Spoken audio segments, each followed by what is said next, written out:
Hey, checking in again with The City We Became by N.K. Jemisin. This is, it's like track 17 to, track 14 to 17, chapters 10, 11, and 12.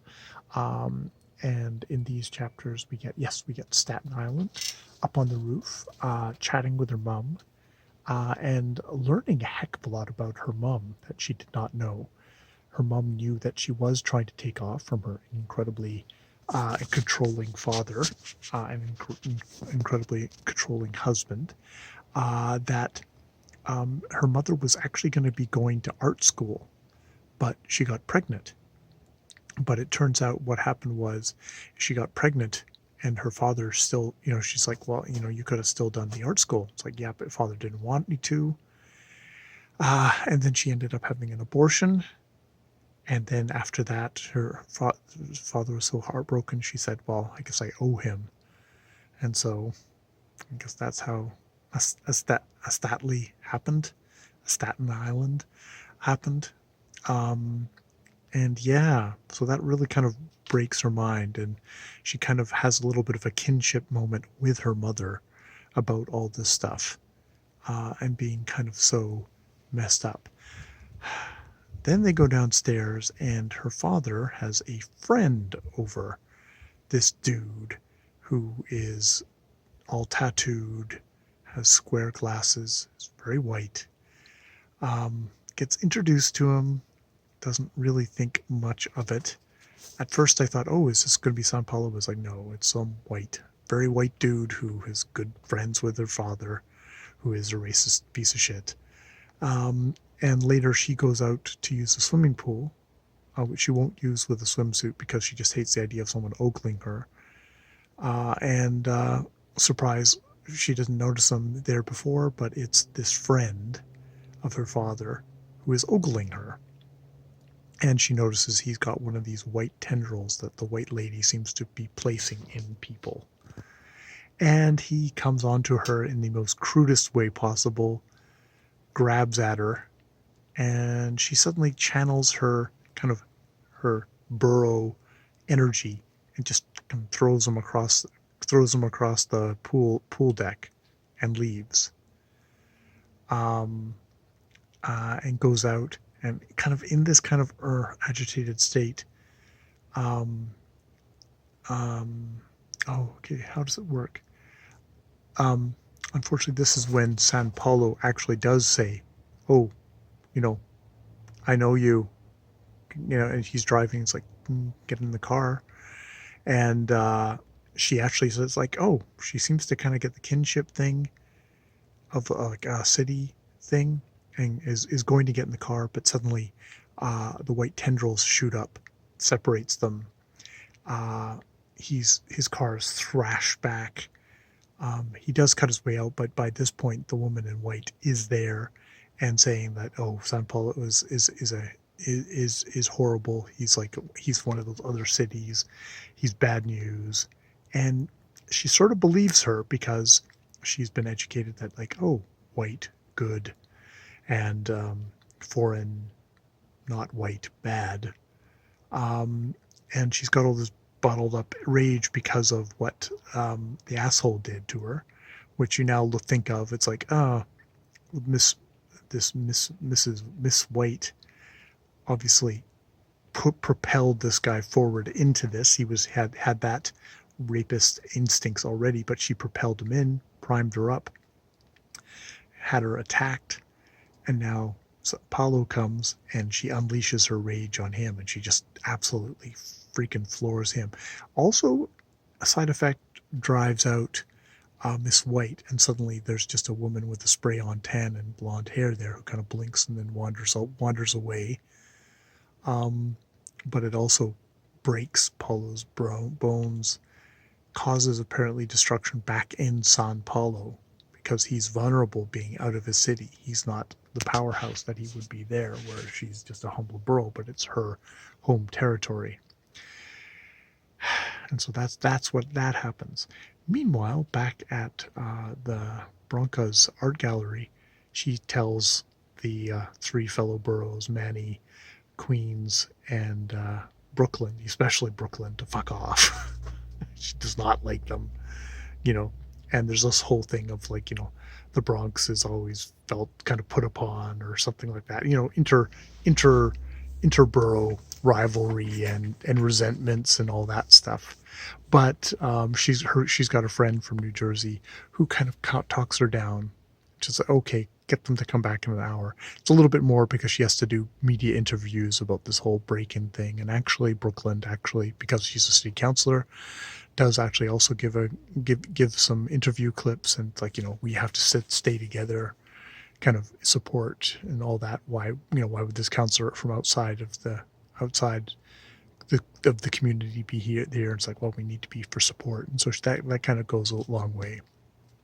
And so they kind of fill each other in, and Bronca has been doing this for a lot longer, and kind of fills them in on stuff.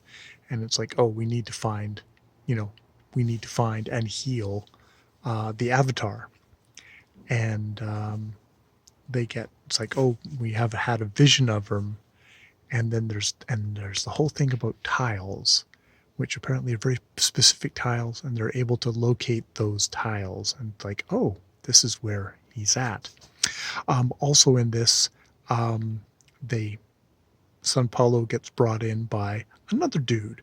This dude being Hong Kong, who I guess had to take a 15-hour flight to actually, get there, pick up his friend, his fellow city. Apparently, the old cities just all hate the younger cities on principle, and aren't really interested in helping. San Paulo's the only one who kind of realizes the gravity of the situation, that there's some creature that's come in from outside and is attacking, a city that is actually gaining consciousness. Apparently, it was allowed to attack stuff that wasn't gain consciousness, but at least that had been the agreed upon thing before.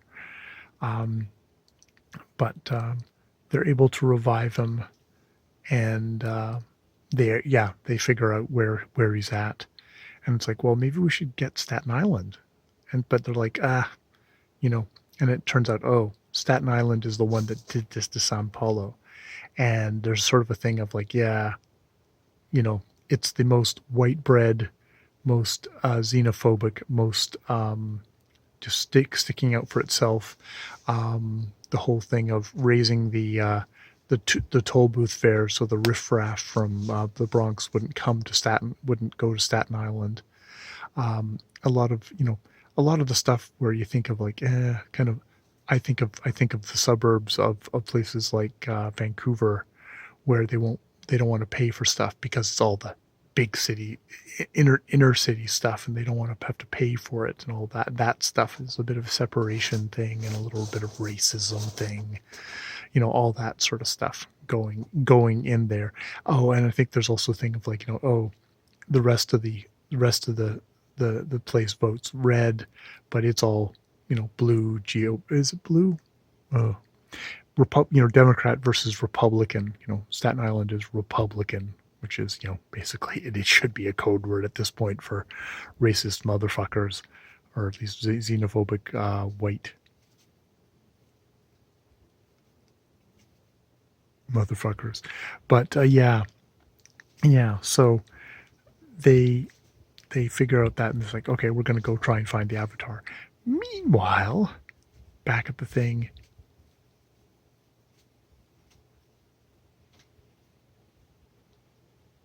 yes, just listening to noises. Meanwhile, back at Staten Island, she is getting more kind of sucked in, and the thing actually does make, this is a point that actually both conversations make, that in the act of becoming a city, it punches through other realities and destroys them. So they are in effect mass murderers. The city avatars, their very existence has killed countless others, and this is a point that also is brought up by Mrs. White, something starting with R, maybe Rosie, It's going to have some kind of interdimensional name. It's apparently been created by the higher life forms as a sort of a go-between, as a way of being able to understand these city stuff. But yeah, is highly aware that cities are highly destructive on a interdimensional level, which is kind of maybe a metaphor for how it sucks the wealth out of the world, concentrates the pollution. Maybe I'm kind of going that way with this. It's a flourishing, it's a higher consciousness, but it's also it comes at its cost.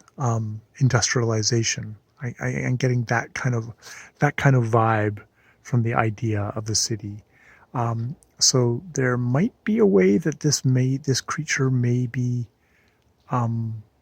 fighting to stamp out cities because they are causing countless deaths and stuff like that.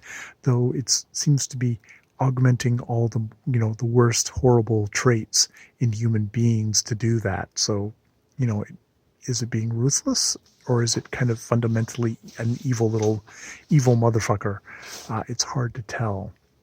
But it's definitely kind of seeping its way into Staten Island, who feels very lonely and insecure, and is starting to kind of view this Miss White as basically her only friend, which is really a frightening thing. But this again, I do think about kind of like how hate groups and stuff like that, prey upon people who are isolated, alienated, and give them a sense of belonging and a sense of group. And you wonder if that's like, oh, this is yet another way that N.K. Jemisin is doing a really good job of kind of expressing our world in these fantastical ways, which I'm enjoying. I really am enjoying. I like how she's making these connections and dramatizing it in kind of a fantasy world. I mean, this is a fantasy world where there's a lot of talk and a lot of explaining, which can dilute the power of that a little bit. Maybe it's maybe a little too intellectual, a little less, needs to be a little bit more visceral. But I'm an explainy, talkative guy myself, so I'm okay with that. But it's something to think about. It's like how you can dramatize something versus explain something. So yeah, that's where we are at this point with N.K. Jemisin's The City We Became, and we'll be going on next with whatever is next. Indeed, I think chapter 13 is what will be happening next. All right, more videos later.